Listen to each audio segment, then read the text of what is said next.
Are you ready to be unmessable with? Well, you are in the right place.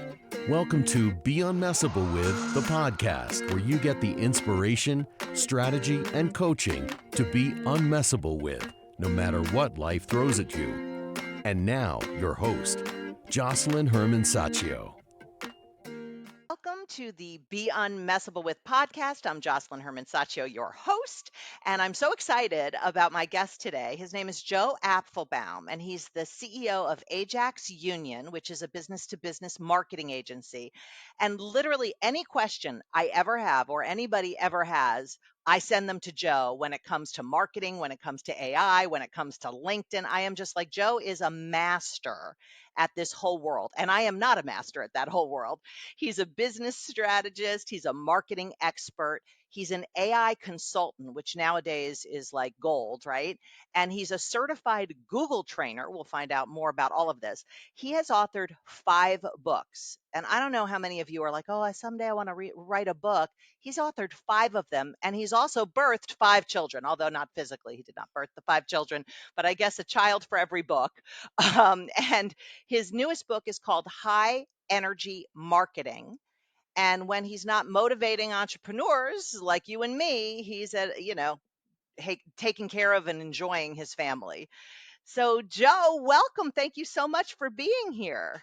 Thank you for having me. I'm so excited to be here, and I'm so excited that we have had this special connection since I was in your landmark forum back in 2017. And you were just an absolutely amazing, incredible coach. And so thank you for all the goodness and all the awareness that you have brought into my life for spending a few days with me during that forum. So thank you. Well, thank you so much for acknowledging that. And there's nothing better than participating in someone's transformation.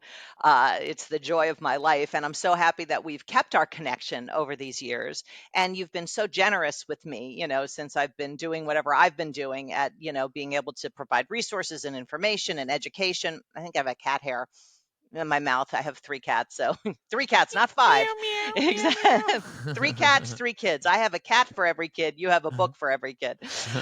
So tell us a little bit about your journey and how you ended up doing what you're doing, which is, to me, it seems like a very specialized area that is so timely and relevant. So talk to us. When I was a teenager, I watched my mother try to build her business in the Lower East Side. She had a women's clothing boutique. And I remember as a teenager watching her struggle. She would cry and, she wouldn't make enough money and she was behind on her rent. But she was kind of making it. I mean, we went to school and she bought us clothing and we had food, but she was always struggling and she couldn't figure it out. And Mm, eventually, after 10 years of trying, she went out of business. And then when I built my business and I started my business, I was able to build my business over 3 years to be on the Inc. 500 as one of the fastest growing companies in the US. And I sometimes sit down and even as I was writing my books and just reflecting, I'm like, what's the difference yeah. between what my mother did and eventually failed? I'm not that much smarter. She birthed me, right? Like I'm not that much smarter than her. So the question is, what's the difference? And the difference is one word: strategy. I believe that the right strategy will save you a decade. Mm. And most people are just kind of they're taking action. Energy without strategy is a waste of time. You can use a lot of energy. But if you don't use it strategically, you may not get to your goal because the strategy is connected with what you want to achieve. Like, what does success look like in life? So Mm-hmm. for me, I kind of think that that was one of my childhood wounds of watching my mother struggle and then eventually me being helpless. Like, as the oldest son, I have a sister that's older than me, but a therapist once told me that if you're the oldest boy and you get treated like a king by your mom, chances are you're going to be the family leader. That's just like Mm. what happens. So I have that like hero syndrome where I always have to help. I'm a trusted advisor. I'm always adding value. I'm on hundreds of podcasts and people hire me to speak and like, but I had that. I felt like I had to help. I had to fix the situation, but I was helpless. My father is a very religious man and he wanted me to become a rabbi. And so for me to make him proud, I decided to, yeah, okay, I'll go to rabbinical school, I'll become a rabbi. But after becoming a rabbi, I was like, I gotta make money. I can't sit here with this whole religious stuff. Like I gotta Not start. not it, nothing against No, we nothing all need we against need good it. rabbis, I have a lot of respect. I have a lot of Yes. respect. I love it. But that's I just my soul's journey. It's like where I feel most at home is when I'm helping people make money, when I'm making a difference for people, helping them do self-improvement within business, within the world of business. Yes. And so I was really sad because I knew how to be a rabbi. I knew Torah, but I had no idea where to even begin. So I went to my mom and I said, Ma, what do I do? What do I do, Ma? You always give me good advice. She said, get into the station wagon. We had this old station wagon that was a used car. And she drives me to the library. She parks outside and she said, formal education will make you a living, but self-education will make you a fortune. She said Ah, it in that's beautiful. Spanish, different words. She said, go into the library, get whatever books you want, and learn. Don't make any excuses. Figure it out. Learn it. You can learn it. You're smart. You're the master. I said, okay, if I'm the master, I gotta listen to Mom. I gotta go there and get the books. I bought books on computers, books on web design, books on like all the different things that I found that my heart wanted to learn. I didn't even have a computer at the time. Mm. But I just bought those books, and then eventually I said, Ma, do you want to chip in with me to buy a compact computer? We went to J&R Music World, which is now out of business, and we bought a Compact computer. computer. You're speaking my past into reality. and then eventually I became pretty good at computers. I started building websites for people, and I built hundreds of websites. They say if you build it, they will come. It wasn't true. I built it and people complain and they're like, nobody's coming to my website. I was like, what do you want? You paid me to build a website, not to get you people to come. They're like, well, I want to pay you to get people to come. And so I became a master at reverse engineering Google's algorithm, search Mm. engine optimization. And then I realized, oh my God, this is a real passion for me. Marketing's a real passion for me because I'm really good at SEO, social media, email, all that stuff. And, that's how we were able to build reoccurring revenue was how I was able to build one of these, a very successful company. And then eventually what I found was that not every client is created equal. I serviced 1,100 clients, and some clients I had no potential to ever upsell them. They were stuck. And also most businesses go out of business within 3 years. So I had heavy churn in my agency.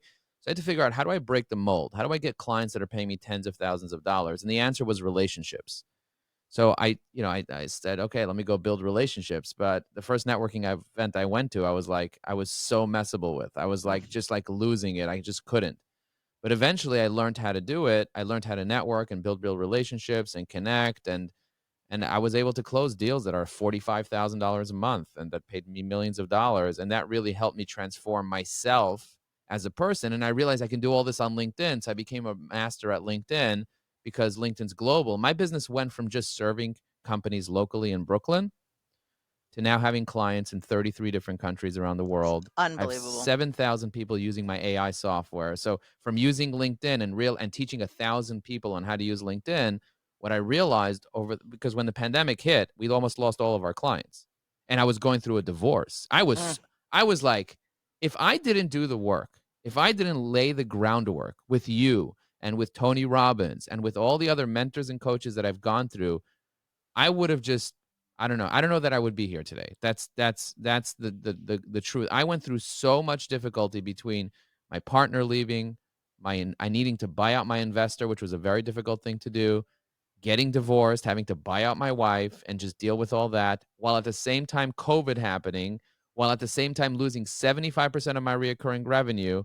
Like I was just eating Chinese food and drinking vodka for Well, some let's talk. time. Let's talk about this because I love what you're saying. Not that all that happened to you. I don't love that, but all of us have real life circumstances. So when I say being unmessable with, it doesn't mean about having perfect circumstances, making millions of dollars. I mean, that's nice, but it's not hard to be unmessable with when everything is fabulous.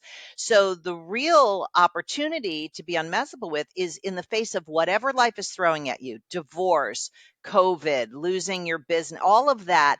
How do you stay true to your vision? Because most people, as you say, most businesses go out of business, within 3 years. Most people go down for the count or they give up on their dream. They just say, forget it. It's too hard. I'm not going to bother. That's being messable with. So, how did you, with all of that happening, shift from that mode of reacting to what's happening to creating and fulfilling your vision ongoingly, like being able to have that kind of discipline? What was it that made the difference? I think having the technology and knowing the difference between being and doing, like really having that technology, like it's technology. It's like programming in your mind. It's a beliefs and it's just having that awareness of knowing that just because I feel sad, just because I feel angry, just because I feel resentment or whatever I feel, it doesn't mean that's who I am. That doesn't mean like the identity of me failing at marriage, the identity of me failing at business because of circumstances that I cannot control, just it's not even up to me. All that, there's a lesson there. And there's my soul came down here and chose those circumstances so that I can grow, so that I can improve, so that I can see life through the lens of major life crisis and failure. When I just got married, I went to a therapist, and I thought crazy people go to therapists. I was like, every therapist is insane. Every crazy person goes to a therapist. You got to be insane to talk to an insane person. What are we even talking about here? I remember, like early on in our marriage, we went to, and I literally thought he was crazy. I was like, you're nuts. I don't want to be part of this. I don't want to have anything. Like my mother was very against therapy. Like So you were very open and yeah, I was like, you gotta be crazy to be in therapy. And one of the therapists sat down and told me, he's like, if you don't do the work now, it's gonna come to bite you later because you did not learn the work at home. You did not Mhm. do the work to understand that anger is a secondary emotion. And I can see you have a lot of anger. I had a lot of passion, but I also had a lot of anger. And that anger did not allow me to be able to really see who I am, to be able to see I didn't accept who I was for a long time. Like I had this little voice from my teacher, and I talk about this on LinkedIn sometimes. My third grade teacher left an impression on me that messed with me for the first 40 years of my life. My third grade teacher told me, and I got up, and I don't remember what he exactly said. So it could be he was a perfect person, and I just heard something he didn't say, because often we hear things people don't say.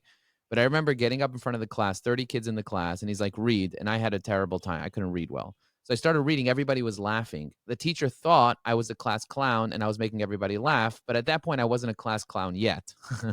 Apparently you lived into that future. I definitely did. But he basically said, sit down, you idiot. Sit down, you idiot, whatever. And that voice kind of like fermented in my head and was like just like louder and louder and louder. And at some point, I remember it was probably fifth grade, I decided I'm not an idiot. I'm not an idiot. I'm not an idiot. I'm going to show the world how smart I am. So not only am I going to be the number one student, what I'm also going to do is I'm also going to be the number one class clown. I'm also going to be the number one person that makes everybody laugh. And that's kind of like what happened. I would learn everything very quickly. I would get everything very quickly. I was committed to it. I believed that I was the smartest. And at the same time, I made the teacher's life Comic relief. miserable, like totally. And everybody was like, oh my God, you're so amazing. But that was kind of like a coping mechanism. And I never really built close friendships with people because I was kind of like the guy that was friends with everyone, but wasn't really deep with anyone. And so I kind of had that and I kind of lived through that. And it kind of messed with me for a really long time, thinking there's something actually wrong with me because the voice was always in the background. I always had to prove how smart I am. Always had, so I couldn't even be. I was always trying Yeah. to fix. I was just trying to do. So that's me learning and learning and learning and learning and learning and It's learning and like reading books. a drivenness that we can all relate to. I'm sure everybody listening has some area where they're driven. And that is the opposite of being unmessable with. That is like surviving and having to make something happen and reacting to whatever happened when you were in fifth grade. And all of that is that world of survival. Even like me being in the advanced course and me needing to get up at some point and start like grabbing the mic or like walking around in circles or doing some crazy thing. I'm like, what, why can't I just sit down and enjoy the show? What is going on? Why can't I be? I just can't be. Like and I didn't even know that I couldn't be. When you're not being, you don't even know that you're not being because you're just taken, like you say. You're just driven and taken and you're on a journey and you're just doing and you're not smelling the roses, you're not hearing the birds, you're not feeling the grass on your feet, none of that. No, You're you're not doing on any your of that. way to the next thing. You're on your way to the next meeting. You're on your way to the next, you know, situation TikTok you're dealing video. with. Exactly. Whatever, or the next post on LinkedIn, you're just going through life. And most people in the 35 years I've been coaching people, most people spend most of their life getting through life on their way to something someday, Surviving. surviving, and then they're going to die, which is the joke of it. It's like, we're surviving what? Well, none of us are coming out alive. This is, a terminal disease called life. But one thing you said, which I love what you said, what got you through to, moving from that space of being messable with to unmessable with is knowing that you're not your feelings, that you're not, I feel this way, not I am this way. And that's very subtle, but it's linguistic. It's all in language. When you say I'm angry, you are angry. When you say I feel angry, there's a difference. There's someone who has a feeling called anger that immediately takes you away from being angry. Because you're not being angry, you're experiencing anger, and you can see Exactly. it and pass through it. And if you can, one of the things that I learned from one of my mentors, he said that if you don't want to feel a particular feeling, there's a method that you can use in order to move away from that. Sometimes you have to feel it, but you don't have to feel it forever. So Yeah. if you feel a certain feeling, then you got to change what you're focusing on. You got to change your physical body, like Yep. how you're standing. So right now I'm standing. If I was sitting and I was slumped over, it would be a very different feeling than if I'm standing and I'm doing this power pose and I got my knees bent a little bit and I'm doing qigong as I'm talking, whatever. So it's a completely different energetic feeling. And then the language, which you focus on a lot, like what are the actual words that you're using. So if you change what you're focusing on, like focus on gratitude, you can't be angry and grateful at the same time. Nope. No two And so if things you can exist in the same place at the same time. and so if you focus on what you're blessing, so even if I'm going through the darkest moments of that I feel are the darkest moments, like if I and I didn't have those tools when I was 24 when I went through my stillbirth. I don't know if you remember, but I got up in front of the crowd in 2017, and you may not remember because you dealt with Mm. 160 people that day, and I started crying like a little baby, weeping like a little baby in front of the microphone, and I and I was like, "I just can't." I was, "You're like, cry. It's normal to cry. It's okay to cry." And I was like, "My mother always told me that grown men don't cry." Your mother was a big impact on you. No, but I was just crying then. You're like, "Cry. It's okay. It's just a feeling that you're feeling, and it's normal." And then, since that moment, that was a big moment for me. I'm able to cry in front of thousands of people and just be okay with crying because it's just a gift. If you're uncomfortable with showing vulnerability, you're not being authentic. You're being a fake person. If you feel like crying because there's a memory that you have that makes you well up and feel emotional, just cry and breathe through it, and don't be ashamed to be a human. Don't be ashamed to have emotions. Yeah. People connect with that. And so sometimes I'll get on stage, and even right now I feel my heart tightening up even thinking about the moment where I had where my ex-wife was pregnant, 9 months pregnant, and then we went to the hospital and there was no heartbeat. Yeah. And at that moment, I didn't believe it. I was like, "No, we'll go to the rabbi, we'll get a blessing, we'll figure it out, blah blah blah, blah blah blah, blah blah blah." I was in denial. We went to get a second opinion. They're like, "Why are you coming here?" They treated us really badly. They're like, "It's dead." Well, and then all of a sudden at one point I realized, like, "Oh my God, I may never be a father. I may," and that was like my identity. So like my Yeah. identity was robbed from me in that moment. So I was just suicidal. I wasn't working. I had a web design business. I closed it down. I got rid of the people that worked with me. I was just moping. I went to synagogue and just was like depressed and feeling like a total loser and an idiot. I wanted to get divorced. And I was just like, I'm done. Like, I'm done with life. And I remember that moment, and that makes me very, very sad to Sure. remember how how how desperate I was in that moment Mhm. because I had an agenda, because success to me was having kids, and I just couldn't have any, and I was just like, I'm done. I'm done. I'm not going to be successful. I'm going to be a total loser and a failure, and my third grade teacher is right. But all that was subconscious. I didn't know any of that. Yeah, I yeah. was so messable with, but when I was going through my divorce, of course, I had to hire coaches and mentors to support me through it. I hired an energy coach, I hired a breakup coach, and they helped me It's with smart to have boundaries. coaches because if you want to excel in an area, you can't see what you can't see. Just like you said, I didn't see I wasn't being. You need the support. I needed to learn how to communicate. I needed to learn boundaries. I needed to learn new skills that I didn't need before. And I just had to figure out how to, like, even energetically release, like take a pillow and throw it at the Yes. couch and like all that, release resentment and poison. And I had to learn all that through that process. But if I didn't go through that process, I would have never learned how to deal with that. And but I wasn't messable with because I had the tools of knowing that just because I'm a divorced, it doesn't make me a loser or an idiot or a failure in Yeah. life. Just because my business failed and got down to revenues where I've never even imagined that my business would get down to. And by the way, I worked really hard, and because of LinkedIn and AI and all that, I was able to really afford to get divorced. Yes, exactly. It is a costly endeavor. And then eventually rebuild, and you start from the ashes. I gave her everything, and so buying a new house in New Jersey and being in the house and just enjoying rebuilding slowly is a process that is very humbling and Yes. powerful. And at the same time, I feel like I'm on a much bigger mission than I was before. So before, I was on a mission to make enough money to make sure that my kids have everything they need. Now I'm on a mission, like, my kids have everything they need. I gave her the house. I have a great life insurance policy. Like, they're fine. They'll be fine no matter what. If I'm alive, I'm going to make a lot of money and they're going to be successful. If I'm not alive physically, then they're going to make money from life insurance and they'll be Right. fine. And they also have like properties and things are fine. Life is good.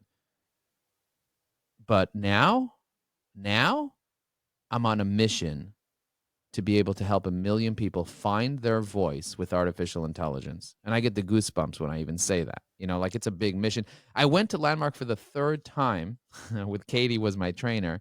And, she talks about hoagies. She's really funny. She's like very and I got up on the mic, and this time, instead of crying about a stillbirth, I got up and I said, I'm afraid to say this, but I'm going to say this anyway. It's like, I want to be able to generate $1 billion worth of value in this world. Like, I want to be able to be in the billionaires club. Like, I want to make that much impact. Not because I need anything. I'm fine. I feel No. like I feel like I got to the end of the rainbow already. Like, I'm in my 40s, I'm single, I'm living alone in a 4,000 square By the foot way, that's home. a Like, commercial for anybody listening that is in the market. I'm living every day with love. And somebody's like, Joe, aren't you afraid to live alone? I was like, I love myself. When do I get time to be with myself? Like, I could be with myself and eat an orange and stand in the grass and bask in the joy of the sunshine. Like, like, who gets to even do that? Like, the only grass that I got to bask in is my neighbor smoking grass in Brooklyn. It's a different universe, but I can hear that you've up leveled your game, and it's not like it's wrong to have a game that your kids have everything that they need, but that game is about this big and it has that much space for you. So, and you've heard me talk about games many times, the quality of your life is given by the games you're playing. And most people aren't playing a big enough game for themselves. So it's not like you have to wait till everything is handled for your kids to play a big game, because you could be playing that million person, $1 billion impact game and still take care of your kids in the process. It's not exclusive. It's not an either or. It's just like a bigger circle. Like, you have a bigger playing field to be able to express who you are, your vision, and fulfill your dream now, not someday. You don't have to wait till the $1 billion mark. You could be expressing that impact right now, which is what I see and experience from you every time I get an email from you, or we speak, or you give me tips and coaching. It's like, I'm just grateful that you have that mission, because it gets on everybody. There's 1 billion people on LinkedIn. I don't know if you know this. There's No. 1 billion people on LinkedIn, and LinkedIn's goal, Microsoft owns LinkedIn. LinkedIn's goal is to grow it to 3 billion professionals. That means millionaires. That means decision makers. And most people have absolutely no idea that LinkedIn's a thing. I had the CEO of this massive company said, LinkedIn is a place where people put resumes to look jobs. No, I said, LinkedIn is a 24/7 conference with all your potential clients in there, all your prospects, all their attentions on there. You have their first name, their last name, their company name. You have where they went to school, where they worked, your mutual connections, how to get in the door, their cell phone number. Like, literally anything you need is right on there. And it's all verified by Clear with their government ID. So I'm like, hang on, you're on TikTok with a bunch of fake crypto pushers.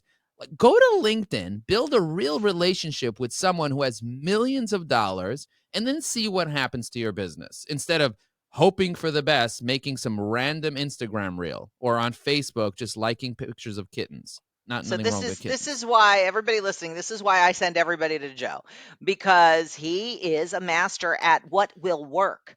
not throwing spaghetti against the wall, but actually a proven methodology to impact your business and expand your business and be able to fulfill on your vision in your business. And being on a journey doesn't mean that I'm tied to like needing the result to happen. I don't know what will happen. So that's the concept of unmessable with. Like a customer calls up and he's unhappy or whatever. That doesn't mess with me, because if somebody, like, it used to be that if somebody told me you're a bad father, and I've had people in my life say, hey, you're a bad father, that it would really hurt me and think to myself, oh, how, like, am I a good father? I'm going through a divorce now. Am I really, does that make me a bad person? Am I evil? Whatever. And then I realized, you know what? Who decides if I'm a good father or not? Who decides that? I decide that. I decide that by the way that I declare, by the way that I show up. And so if For somebody's your has kids, not for a bunch of looky-loos.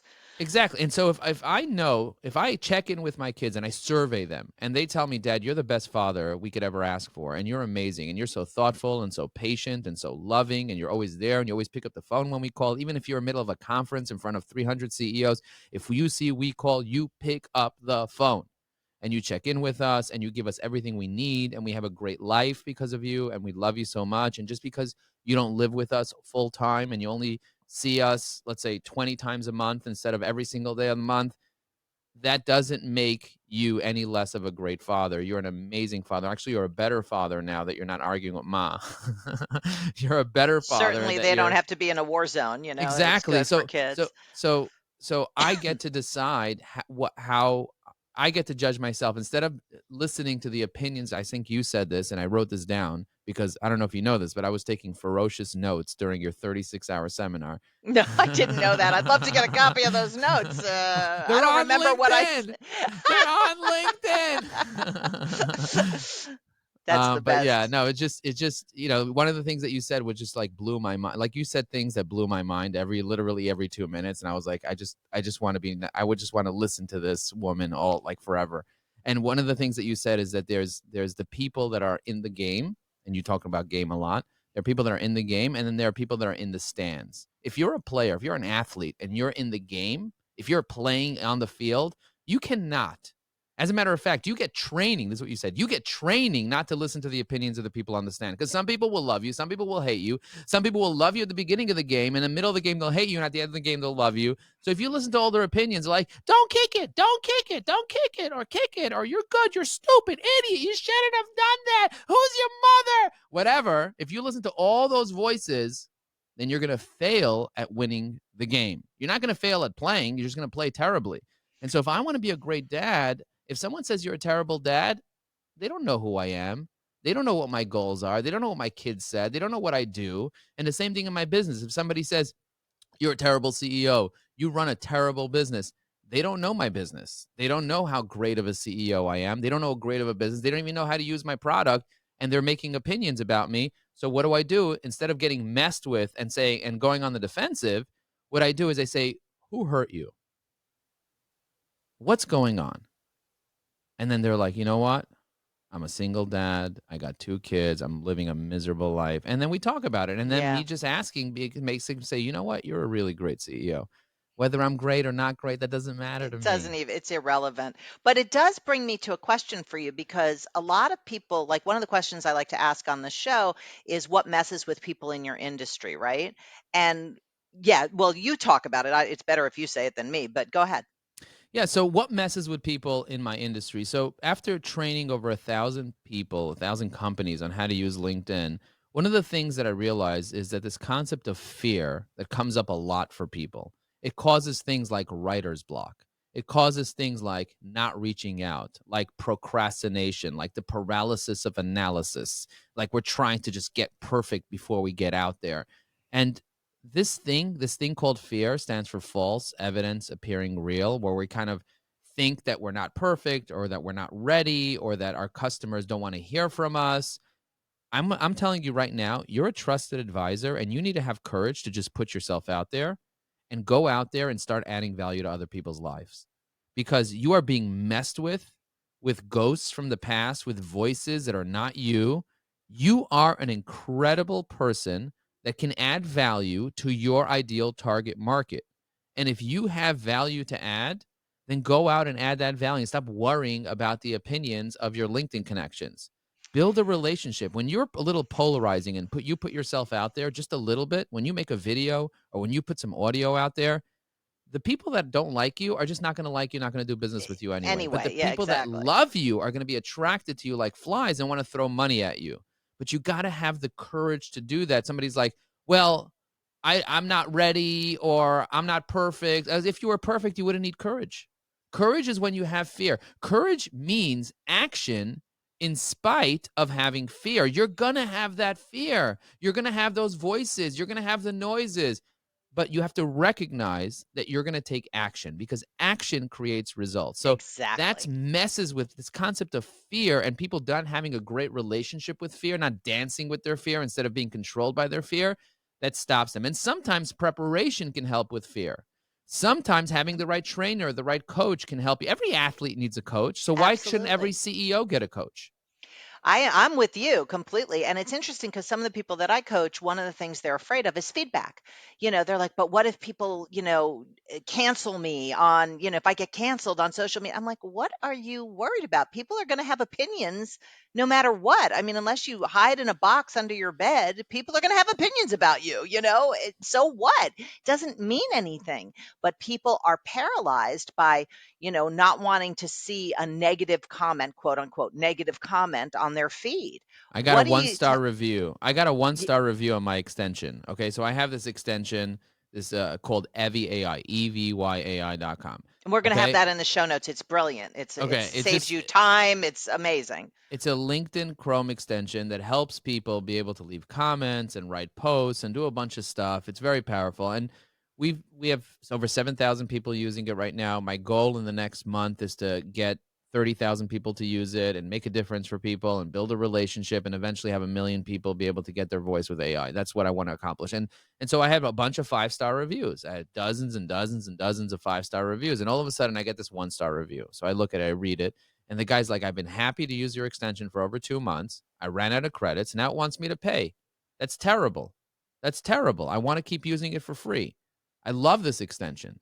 This is the 1-star review That's that I get. hysterical. I love Okay. it. So we Well, you can reply. hear, but you can hear the commitment behind his complaint.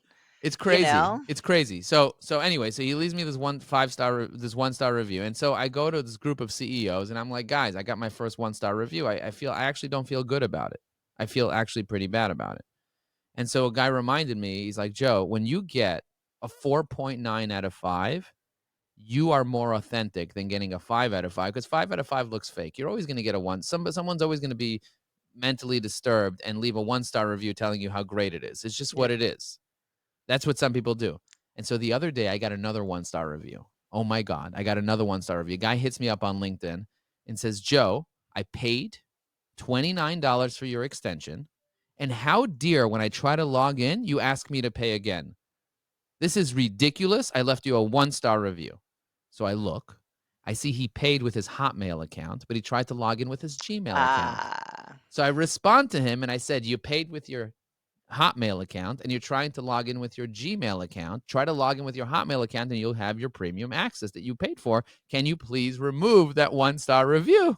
Well, what I love about what you're saying is you're not ignoring it. You're not, just justifying it. You're literally digging into the reality of what they're saying to deal with it because you have a commitment to great service. It's like, And yeah, and he removed the 1-star review. But the point was, I wasn't like disheveled and upset about it like I was the first time because I realized, you know what? It's like when you get your first ding on your car and you're like, oh, I got a ding on my car, or the first ticket. You're like, oh my God, I never got a ticket or whatever.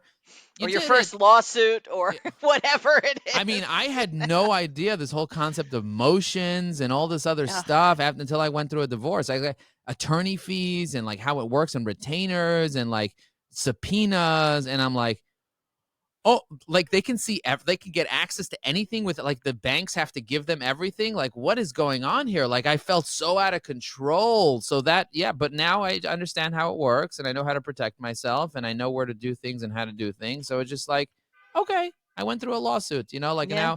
now my car is dinged. Okay. Like it's not the end of the world. So, that's how you become unmessable with, when realizing that there's a lesson in everything. You're either winning or learning. There is no losing in life. No, and you can fail at producing the result you're out to produce, but it doesn't mean you're a failure.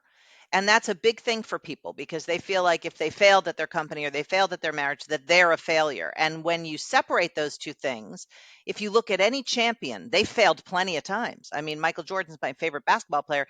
He has failed at making the basket more times than he's made the basket, most likely. But if he stopped, and he gave up and he was messable with when it came to, it's like, well, I failed. I didn't make the shot. I guess I'm no good. Can you imagine the world of basketball would be a very different place? You got to fail and fail and fail and fail. And that's why you succeed, because you fail. And Failing if is like climbing the stairs. and if you're not failing, you're not playing a big enough game. And that's what I love about what you're saying is like up your game. That's what I'm left with out of this whole thing. Up your game. And if you don't know how to do something, ask who does and There's find always them and somebody, ask yeah. them. You know what the famous saying is? Success leaves clues. If you want something you don't have, you got to be doing the things that other people do that don't, like that have done those things. If you want all the things that other people don't have, you got to be willing to do all the things that other people are not willing to do. And that means finding out who has done it and get the feedback, the information, the The strategy, the playbook. support, Yeah, the playbook exactly. to be able to accomplish that. And for me, fear will stop you from getting what you want in life. Afraid of failure, afraid of success, afraid of the government, Afraid of afraid of spending money, investing money. Like, yeah. there's language. Some people say, "Oh, it's costing me money." This is not costing you anything. There are no expenses in business, only investments. And I always Invest. say, how much is it costing you not to do this? That's what I want to know.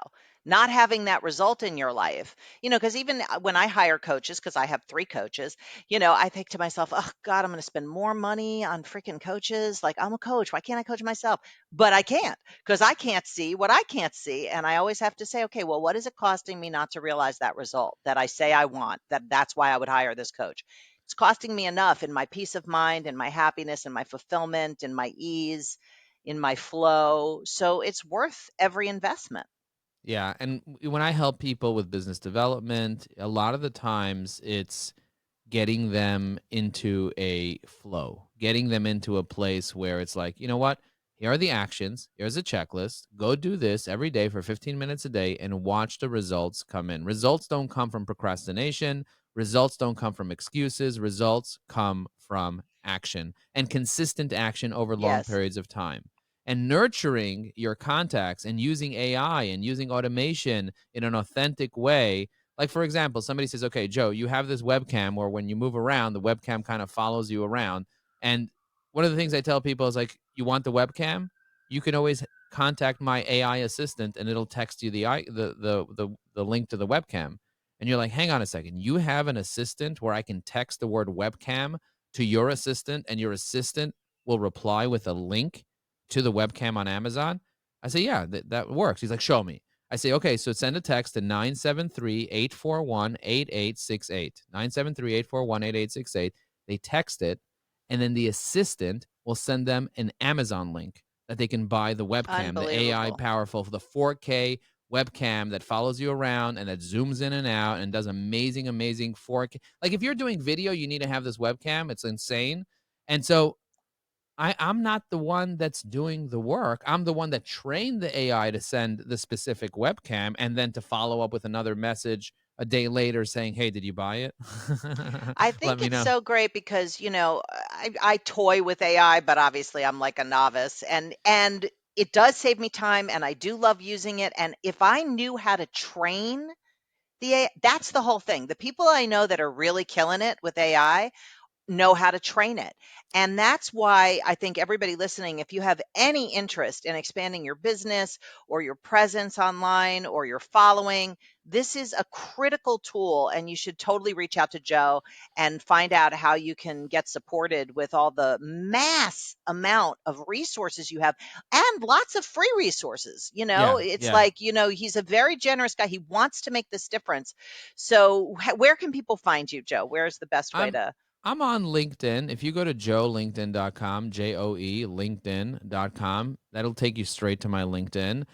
You could also, if you want to see a demo of the Chrome extension or Evi AI, the LinkedIn assistant, we also have a web platform if you don't use Chrome that can generate posts for you. I prepared a demo, and my AI can text you a link to that demo if you want. You could just send a text message. If you're in the US or in Canada, we'll send you a reply. If not, you can go to my LinkedIn profile and see it on the featured. So 973-841 8868, 973-841-8868. You text the word demo, and then the assistant will then send you a demonstration video that you can watch. And, for me, automation is really the key. Smart automation is really the key. So, like, for example, if I want to reach out to a real estate agent, I'm not going to be able to follow up every few days. And it's just not what's going to happen, especially if I'm following up with 600 real estate agents. Right. So I have AI help me follow up every few days so I don't have to actually do it myself. And now I'm building Mm. technology that can call a million people at one time and have an actual human conversation with those people to book a meeting or support them or coach them or guide them and be able to answer all their questions in real time. A million people at one time. Like, think about the power of what I'm building to help people out. And some people are like, AI is not authentic. Well, some people think making phone calls is not authentic and only face to face meetings is authentic. Some people think using an airplane to travel is cheating instead of taking a bicycle. Like, okay, so that's your opinion. You don't understand how technology works. You don't understand how to train the AI. And so, of course, it's not going to be authentic. It's like saying food is fattening. It depends on Right. the type of Yeah, food. exactly. No, it's great. It's great. I thank you so, so much for taking the time and, being here and offering what you offered. And I feel like this episode might, maybe we should call it work smarter, not harder, to realize your dreams, because everything you're saying is not only time saving, but it's impact building. So, I just love everything about you, Joe. You know that. So thank you Thank you. so much for being here. Any Yeah, thank final you. words? Yeah, what I want to say is that the secret to living is giving. Mm, So make sure that you are in a mode of giving and not just giving for the sake of getting, but truly being a giver. Adam Grant wrote a book called Givers and Takers, and he talks about the difference between the givers, takers, and matchers. And I truly believe that if you are a go giver, Bob Berg wrote a book called Go Giver. If you're the person who's there literally to give, the universe is going to align and give you more resources to be a better giver. Think about all the billionaires around. They're givers. They're out there, they're making a difference. And some of them you might not like, but look at what they're building. Look mm. at what they're creating in the world. Look at what they've created in the world and think about how you can impact your world. You're on a mission. You've come here and you've accumulated people into your life, friends, family, children. Those people, you think you haven't chosen them, but you've chosen them. It's not just a circumstance. You're not in a world where your construct of where you are is not just random.